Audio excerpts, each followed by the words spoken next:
அஸ்ஸலாமு அலைக்கும் வரஹ்மத்துல்லாஹி வபரகாத்துஹு. நாளும் ஓர் அமுதமொழி.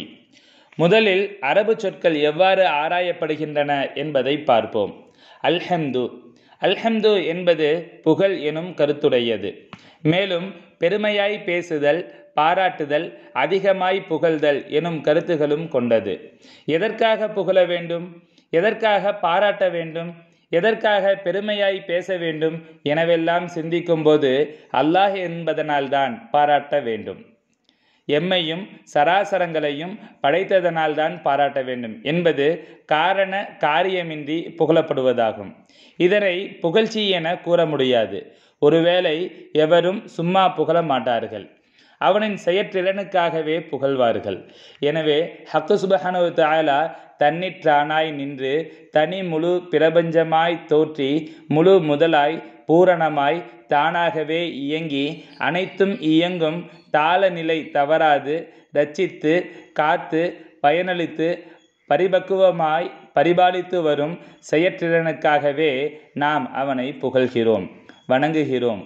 ஒவ்வொரு நாளும் ஒவ்வொரு நாளிகையும் உலகிலுள்ள கிரகங்கள் முதலான மற்றவைகளதும் மற்றுமுள்ள சூரிய குடும்பங்களினதும் பஞ்சபூதங்களினதும் அன்றாட இயக்கம் சிறிதேனும் மாறுபடின் கோலங்கள் முதலான யாவும் சிதறி துகளாகி சின்ன பின்ன பட்டழிந்து போகும்.